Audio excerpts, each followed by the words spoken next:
Friends, आज हम सामान्य हिंदी का एक इम्पोर्टेंट टॉपिक वाच्य पढ़ने वाले हैं। इस टॉपिक से अक्सर एग्जाम में क्वेश्चन पूछे ही जाते हैं।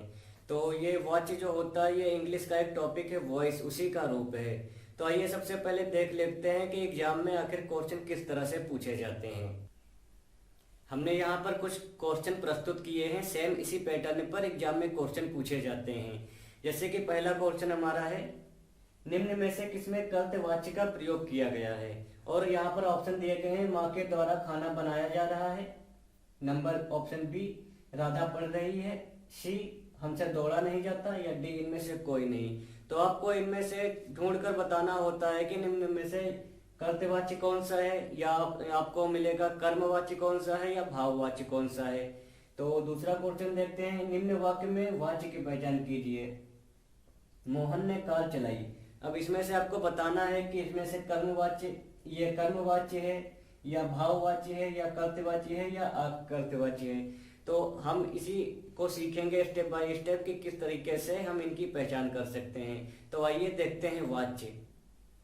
वाच्य से प्रधानता का पता चलता है कि वाक्य में कर्ता प्रधान है या कर्म प्रधान है या भाव प्रधान है। तो यही चीजें जो होती हैं इससे पता चलता है कि किसी भी वाक्य में कर्तवाच्य है या कर्मवाच्य है या भाववाच्य है। तो जो वाच्य होते हैं ये तीन प्रकार के होते हैं, एक कर्तवाच्य होता है, एक कर्मवाच्य होता है और एक भाववाच्य होता है।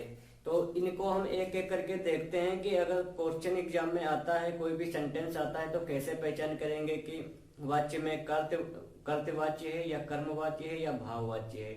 तो सीधे तौर पर हम देख सकते हैं, जैसे कि जो कर्तवाच्य होता है इसमें कर्ता की प्रधानता होती है, और जो कर्मवाच्य होता है इसमें कर्म की प्रधानता होती है। इसी तरीके से जो भाववाच्य होता है इसमें भावनाओं की जो प्रधानता होती है। तो आप सेंटेंस में जानते होंगे कि कर्ता क्या होता है, कर्म क्या होता है।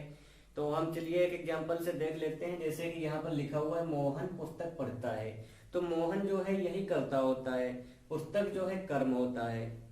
तो हम सबसे पहले कर्तवाच्य देखते हैं।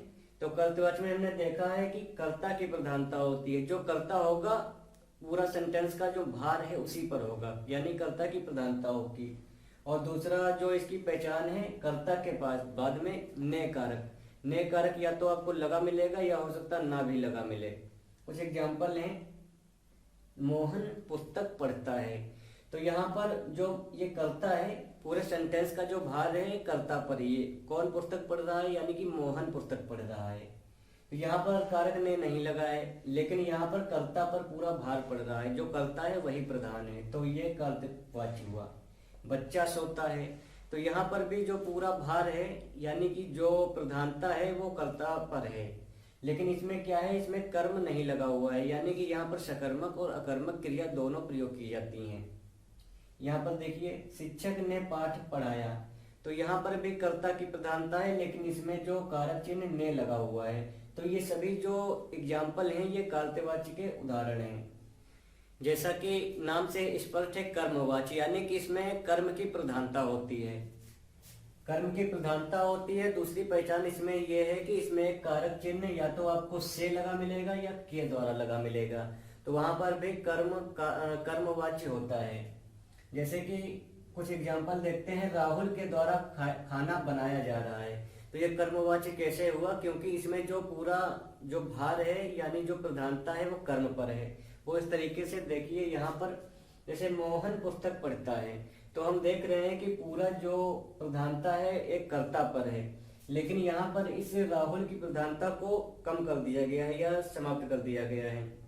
जैसे राहुल के द्वारा खाना बनाया जाता है, तो या तो लिखा होता सीधे राहुल खाना बनाता है, तो कर्ता पर पूरा ही प्रधानता होती है, लेकिन यहाँ पर कर्म क्या है, कर्म है के द्वारा खाना बनाया जाता है। कर्म इसमें जो है खाना है। तो जो ये अगर इस राहुल को हटा भी दिया जाए तब भी खाना बनाया जा रहा है, तो इसकी प्रधानता हो जाएगी। तो यहाँ पर देखिए कर्म की प्रधानता है। दूसरा है, हमसे कपड़े धुले जाएंगे। तो हमसे जो है ये कर्ता है, तो कर्ता जो है यहाँ पर भी कर्ता की प्रधानता को कम कर दिया गया है, और कपड़े धुले जाएंगे, तो यहाँ पर भी कर्म की प्रधानता हो गई है। और रवि के द्वारा कार चलाई जाएगी। तो रवि के द्वारा लिख दिया गया है, तभी ये जो है रवि जो करता है इसकी प्रधानता को कम करके कर्म की प्रधानता को बढ़ा दिया गया है, तभी ये कर्मवाची हुआ।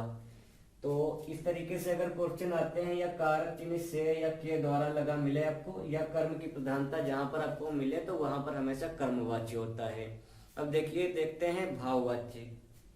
भाववाच्य क्या होता है? जैसे नाम से स्पष्ट है, जहां पर भावनाओं की प्रधानता हो। वाक्य में कहीं पर भी आपको अगर भावनाएं दिखती हैं या भावनाओं की प्रधानता दिखती है तो वहां पर हमेशा ही भाववाच्य होगा।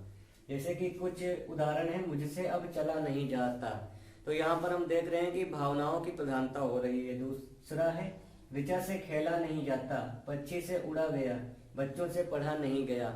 इस तरीके से कोई भी आपको सेंटेंस मिलेंगे और वहां पर भाव की प्रधानता होगी तो वहां पर भाववाची होगा। तो हमने एक एक करके देखा कि कर्तवाच्य में कर्ता की प्रधानता होती है, कर्मवाच्य में कर्म की प्रधानता होती है और भाववाच्य में भाव की प्रधानता होती है। तो दोस्तों इस तरह से हमने वाच्य को पढ़ा। और इसी के साथ में अगर आप हमारे सभी वीडियो एक साथ देखना चाहते हैं तो डिस्क्रिप्शन बॉक्स में जाकर आप हमारी हिंदी की फुल प्लेलिस्ट पर क्लिक करके सभी वीडियो एक साथ देख सकते हैं। तो मिलते हैं एक नेक्स्ट वीडियो के साथ, तब तक के लिए धन्यवाद।